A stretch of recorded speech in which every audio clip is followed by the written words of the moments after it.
അല്ല ഇതിന്റെ ആവശ്യമുണ്ടോ? ഉണ്ടില്ല, ഉണ്ണണം. ഉച്ചയാവാറായില്ലേ? ഉണ്ണുന്ന കാര്യമല്ല അവൻ പറഞ്ഞത്. അവൻ പറഞ്ഞതിന് വേറൊരു അർത്ഥമുണ്ട്. അല്ല, ലോകത്ത് 7 ദിവസം നീണ്ടിരിക്കുന്ന പരിപാടി വേറെ വല്ലതും ഉണ്ടാ? Rose day, propose day, chocolate day, teddy day, promise day, hug day, kiss day, Valentine's day. അല്ല, നിനക്കൊക്കെ എങ്ങനെ ഈ ദിവസത്തിന്റെ ഓർഡർ അറിയാം?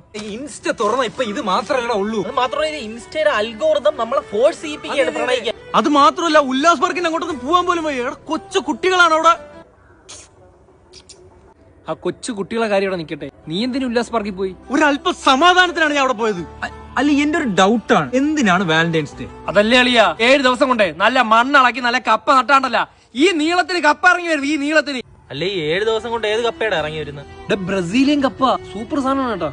ഇവ എന്തൊക്കെയാണ് ഈ പറയുന്നത്? കപ്പയുടെ കാര്യം വിട്, സമൂഹത്തിൽ നീ പ്രഹസനം എടുത്ത് കളയണ്ടേ? ഹലോ, ഇനി നാളെ വരണേടി. നമ്മൾ സ്ഥിരം എടുക്കുന്ന അതേ റൂം തന്നെ. മറ്റേത് ബഡ് ചെയ്ത തയ്യാടാ. മനസ്സിലായില്ല. ബെഡിൽ നിറയെ റോസാപ്പൂ ഒക്കെ ഇട്ടുണ്ട് കേട്ടാ. മറ്റേ പോർച്ചുഗീസ് കപ്പയെന്നെന്തോ പറഞ്ഞായിരുന്നു. പൊട്ടാ, അത് ബ്രസീലിയൻ കപ്പ. ഇവൻ എന്താ അറിയാ ആശ്രയം. അത്യോ നല്ല വേവുള്ള കപ്പ.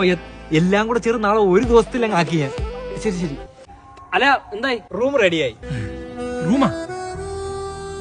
കൊച്ചാപ്പ നാളെ ഗൾഫിൽ നിന്ന് വരുന്നു. കൊച്ചാപ്പക്ക് റൂം വേണമെന്ന് പറഞ്ഞു. റെഡിയായി. നാളെ തന്നെ റൂം എടുക്കണമെങ്കിൽ കൊച്ചാപ്പ ചില്ലറക്കാരനല്ല. കൊടുക്കരുത്. ഭയങ്കര പ്രസരിപ്പാണ് നിന്റെ കൊച്ചാപ്പ. Happy Valentine's day.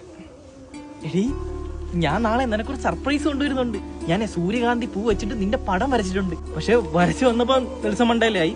പക്ഷെ എന്റെ മനസ്സിൽ നീയാണ്. നാളെ ഞാൻ സർപ്രൈസ് ആയിട്ട് തരുന്നുണ്ട്. ശരി ശരി. സത്യം പറഞ്ഞാൽ ഈ ഫെബ്രുവരി 14 ബന്ധങ്ങൾ ചേരുകയല്ല, ബന്ധങ്ങൾ അറ്റുപോവുകയാണ് ചെയ്യുന്നത്. നാളെ നമ്മള് ഫാമിലി എല്ലാരും കൂടെ ഒരു പിക്നിക്കിന് പോണ്. എവിടെ? മണ്ടക്കാട് അമ്പലത്തില്. അമ്പലത്തിലാണോ പിക്നിക്ക്? എന്റെ ഫാമിലിയിൽ ഓരോരോ കാര്യങ്ങളെ. ഒരു മനുഷ്യന് വേണ്ടത് ആത്മീയ ജീവിതമാണ്, ലൗകിക ജീവിതമല്ല. മഞ്ഞയോ? മഞ്ഞയൊന്നും ഇടാൻ പറ്റില്ല. ബ്ലാക്ക് കൊല്ലം ഇടും. ദേഷിക്കണ്ട, മഞ്ഞയിടാ. പിന്നെ നാളെ കാണാം. മനുഷ്യ ജീവിക്കുന്ന അവന് ആത്മീയമായ ചിന്തകൾ വരാത്തത്. ഹലോ, നാളെ 11 മണിക്ക് റെഡി ആയിട്ട് റെയിൽവേ സ്റ്റേഷന്റെ ഫ്രണ്ടിൽ വന്നിരിക്കണം. ഞാൻ നിന്നെ ഒമിനിലി അങ്ങ് തട്ടിക്കൊണ്ടങ്ങ് പോവും. ഹെൽത്ത് ഒക്കെ ഓക്കെ. ശരി ശരി. പിന്നെ നാളെ ഞാൻ കാണത്തില്ല. നീ എവിടെ പോണ്ടാ? കൊച്ചാപ്പ നാളെ ഗൾഫിൽ നിന്ന് വരുന്ന പറഞ്ഞില്ലേ, കൊച്ചാപ്പയുടെ റൂമിലായിരിക്കും ഞാൻ ചിലപ്പോ. ഞാനും കാണാനില്ല ചേട്ടാ. എവിടെ പോവാണ്? അപ്പാപ്പനെ ഒന്ന് തിരുമിക്കാൻ കൊണ്ടുപോകണം. ഞാനല്ലേടെ ഉള്ളു എല്ലാത്തിനും. ശരി. എടി, ഇവന്റെ അപ്പാപ്പ മരിച്ചല്ലേ? ഇവൻ കള്ളനാണ്ട്രാ. എന്റെ ജീവിതത്തിൽ കണ്ടുള്ള ഏറ്റവും വലിയ കള്ളൻ. നാളെ നാളെ തേങ്ങ ഉണക്കാൻ വെച്ചിട്ടുണ്ട്. ആ തേങ്ങ ഉണക്കി നാളെ മില്ലിൽ കൊണ്ടുപോയി അത് ഉണക്കി പൊടിച്ച് അതിന്റെ എണ്ണ എടുത്തോണ്ട് വരണം. എണ്ണ എടുത്ത് വൈകിട്ട് തലയെ തേച്ചിട്ട് കുളിക്കണം. അതെ, പോട്ടെ.